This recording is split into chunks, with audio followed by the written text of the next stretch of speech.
आत्यंतिक कल्याण का मुख्य साधन है। जहां दुख और सुख की सर्वदा निवृत्ति हो जाती है। साध्वी, सब अंगों से संपन्न उस योग का मैंने पहले नारद आदि ऋषियों के सामने उनको सुनने की इच्छा होने पर वर्णन किया था। वही अब मैं आपको सुनाता हूं। इस जीव के बंधन और मोक्ष का कारण ये मन माना गया है। ये मन ही माना गया है और विषयों में आसक्त होने पर वह बंधन का हेतु कहा गया है।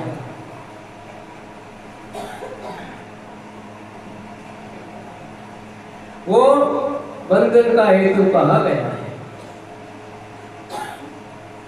परमात्मा में अनुरक्त होने पर वही मोक्ष का कारण बन जाता है। और जिस समय यह मन में और मेरेपन के कारण होने वाले काम, लोभ आदि विकारों से मुक्त एवं शुद्ध हो जाता है, उस समय वह सुख दुख से छूटकर सम अवस्था में आ जाता है। तब जीव अपने ज्ञान, वैराग्य और भक्ति से युक्त हृदय से आत्मा को प्रकृति से परे एकमात्र भेद रहित स्वयं प्रकाश, सूक्ष्म, अखंड और उदासीन देखता है तथा प्रकृति को शक्तिहीन अनुभव करता है। योगियों के लिए भगवत प्राप्ति के निमित्त सर्वात्मा श्री हरि के प्रति की हुई भक्ति के समान और कोई मंगलमय मार्ग नहीं है।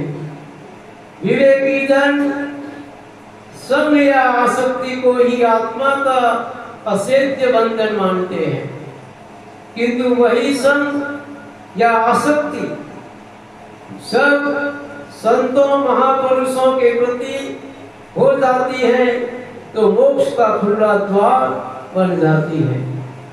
जो लोग सहनशील, दयालु, समस्त देहधारियों के अकारण हेतु किसी के प्रति भी शत्रु भाव न रखने वाले, शांत सरल स्वभाव और सत्पुरुषों का सम्मान करने वाले होते हैं, जो मुझ में अनन्य भाव से सुदृढ़ प्रेम करते हैं, मेरे लिए संपूर्ण कर्म तथा अपने सगे संबंधियों को भी त्याग देते हैं और मेरे परायण रहकर मेरी पवित्र कथाओं का श्रवण कीर्तन करते हैं तथा मुझ में ही चित्त लगाए रहते हैं, उन भक्तों को संसार की तरह तरह के पाप कोई कष्ट नहीं पहुंचाते।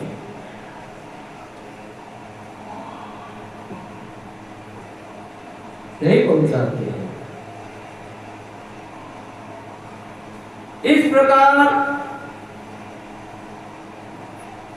अपने से भिन्न प्रकृति को ही अपना स्वरूप समझ लेने से परोक्ष प्रकृति के गुणों द्वारा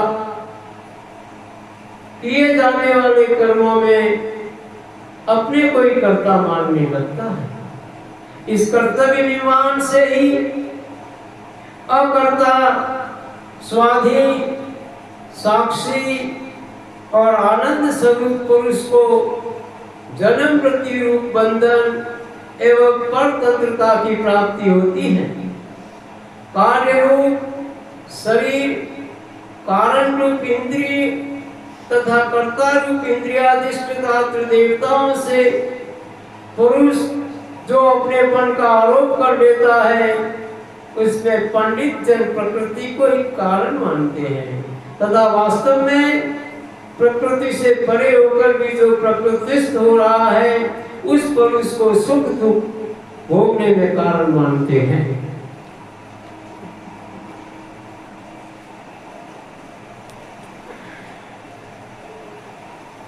देवभूति ने कहा, पुरुषोत्तम इस विश्व के स्थूल सूक्ष्म कार्य जिनके स्वरूप है तथा इसके कारण है, और प्रकृति और पुरुषों का रक्षण भी आप मुझसे कहिए।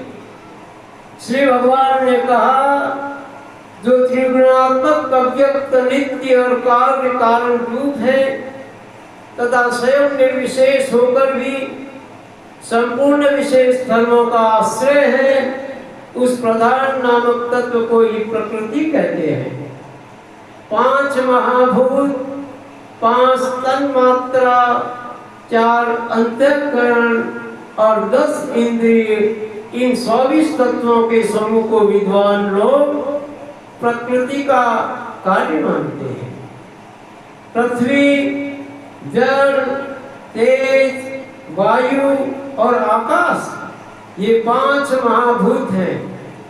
गंध, रस, रूप, स्पर्श और शब्द, ये 5 तन्मात्र माने गए हैं।